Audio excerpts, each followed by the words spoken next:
Ako si retired Colonel Pat Orduña, ang officer in charge ng Pangasinan Eco Park Development Project. Narito tayo ngayon sa Eco Park, dito sa Barangay Kayanga. Ang lugar na ito ay isang 20 hektaryang pag-aari ng probinsya ng Pangasinan. Napakaganda ng lugar na ito. Nung dumating kami rito ay napakasukal.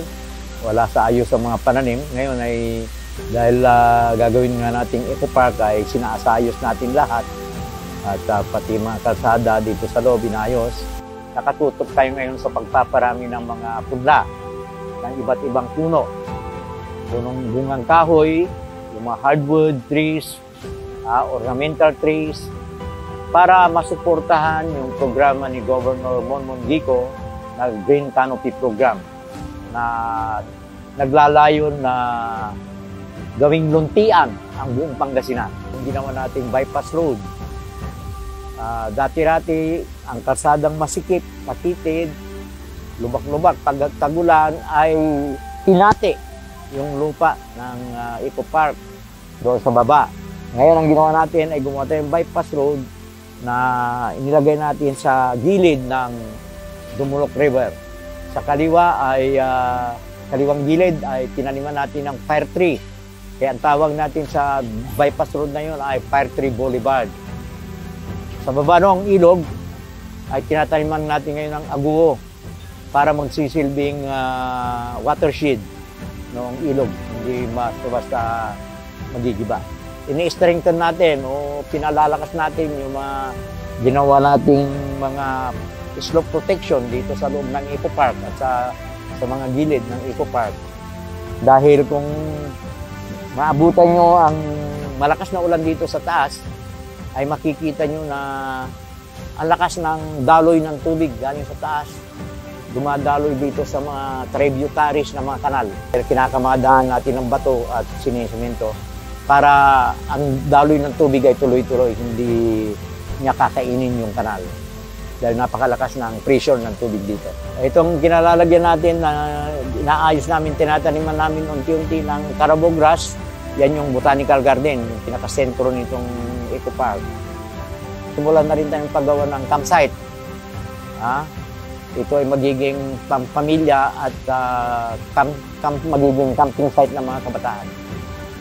Yon ang number 1 na priority rin ni Governor Monmon.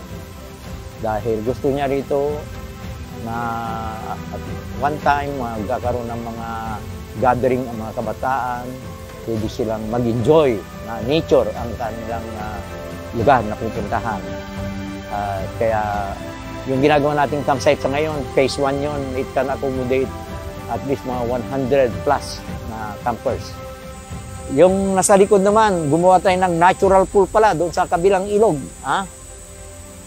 Napakaganda ng lugar pag summer. Alam niyo naman ay pagka tagulan, medyo lumalabo yung tubig. Galing sa taas. Pero pag summer yun, ang linaw. At saka ideal na paliguan. Yung lugar na yun, dinidevelop namin picnic room. Pwedeng mag-picnic doon. Doon sa campsite, na umpisa na namin magtanim. Iba-ibang mga puno ang tinanim. Flowering trees at saka punong kahoy. Bungang kahoy, fruit trees. Para may mapitas yung mga camper. May mga kabatsili, kung ano-ano. Ang intention nun later on, pag nag-camping ka, may makita ka, uy, sarap ito, kabatsili. Mapitas ka. Duhat. Pitas ka. Ay, laki ng pasasalamat ko. Nang una, bayan ko ito, ano? Ang laki ng pasasalamat ko sa ating butihing gobernador. Dahil nung prinisenta ko itong project na ito, readily, in-approve niya. Ako'y tuwan-tuwa, siyempre, gaganda yung bayan ko. Ganon din si Provincial Administrator, si Mr. Eli Patagi, very supportive. Isang salita ko lang naman na, Sir, kailangan ko ng ganito. Sasabihan niya kung anong departamento ang kailangan tumulong. Sinasabihan niya kagad. At nandyan na yung tulong nila kagad. Wala pa masyadong amenities kasi nasa process ng development pa lang.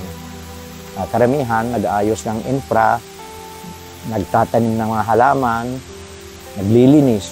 Itong lugar na ito, yung clearing na yan, dyan ilalagay later on yung tatayo yung pavilion. Oo, at admin building. Yan, yung nakakangga na yan. Yung doon sa taas, yung sabi ko nga parking ng light vehicles doon, dito siguro sa baba, pwedeng parking din yan ng mga motorsiklo, tricycle, gano'n, parang hindi magkawalo. Tapos ayos natin lahat yan. Hindi pa natin pinagbabawal ang pagpunta rito. Kung gusto nilang dumalaw lang sila. Yung nga lang, paunan nyo na wala pa masyadong amenities na madadaanan sila. Yan yung tinatawag nating water impounding area. Doon tayo, lalo nung kasagsagan ng init, yan, kaya nag-survive yung mga pananim natin iba rito. Dahil galing yan, susupsupin, galing doon sa ilog. Iipunin dyan. Tapos may tubo yan, Ayan, dyan kami kumukuha ng pandilig.